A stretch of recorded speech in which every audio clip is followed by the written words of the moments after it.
It's a fascinating array and an unbelievable history, not just about baseball, about civil rights, about social issues, just about the time, starting in 1920 when Rube Foster organized all of the various teams.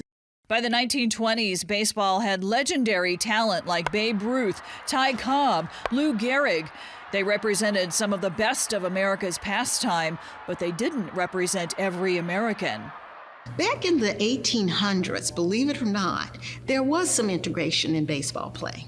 But then again, with the change in America, Reconstruction, the early part of the 20th century, which was the emergence of Jim Crow and the color line, African Americans were not allowed to play again with whites as they did, say, early on. The history of black baseball goes back almost as far as baseball itself, with black teams organizing after the Civil War.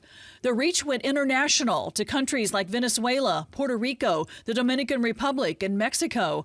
But the father of black baseball is regarded as Andrew Rube Foster. He came from Cuba and started the Chicago American Giants.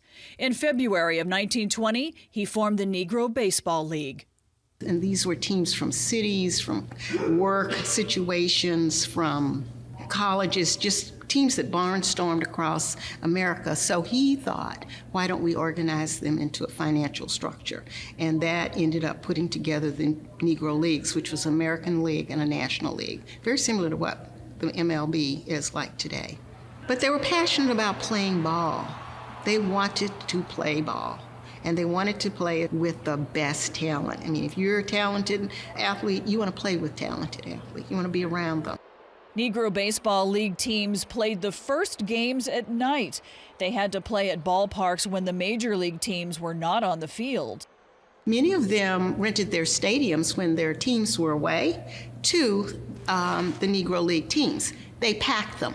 They made a lot of money on what would have been a closed venue. You know, you had to keep the game cheap enough so that the working class black citizen could pay for it. So they didn't charge top dollar, but they would pack them in. They had baseball cards. They had, they signed autographs. They had programs. They, had the whole 9 yards. It was almost a mirror image, many cases, of what was actually going on in the MLBs. Even though their money was welcome at the stadium, players were not always welcome at businesses outside of the stadium. They could not go to most of the restaurants along the way. But what was very interesting was, because they couldn't, it also caused many black enterprises to develop. You had hotels that would take them in cities where they could stay. So they were African-American hotels that blossomed. We call them bed and breakfasts, but they had places like that. Restaurants were piped up that they went in and ate in. And of course, they were celebrities, so these restaurants really gained economically. So they had a great impact on the economics of the time. It all changed with one player. In 1945, Kansas City Monarchs' Jackie Robinson was signed to play with the Brooklyn Dodgers. And they were excited about Jackie Robinson making the break. But the unfortunate thing when unfortunate in a sense, when he broke into the majors was the demise of the Negro Leagues. Because, again, you could go to the major league ballparks. African Americans were so excited when he made that plunge that they, of course, wanted to follow those teams. Now, Major League Baseball had a new following. More minority players were signed on, away from the Negro League. The revenue that supported those teams faded away. Today, there is a long legacy of players in the Negro Leagues, including several with connections to Central Illinois.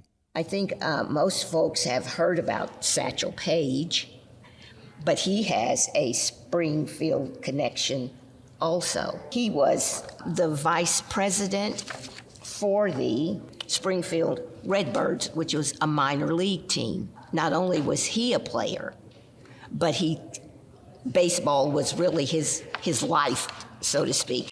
Springfield's Comer Cox Park was named for one of the Negro League players. He eventually was president of the Springfield Urban League. Comer Cox was born in 1905 in Georgia. He played with the Cleveland Cubs and the Nashville Elite Giants in 1930 and 1931.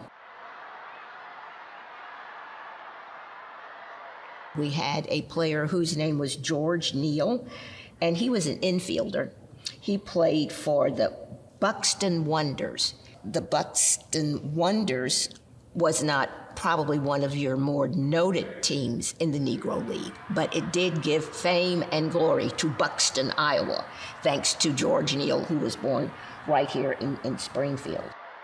In December of last year, Major League Baseball officially incorporated the stats of Negro League players into their records. Every Negro League player since 1920 is now considered part of Major League Baseball.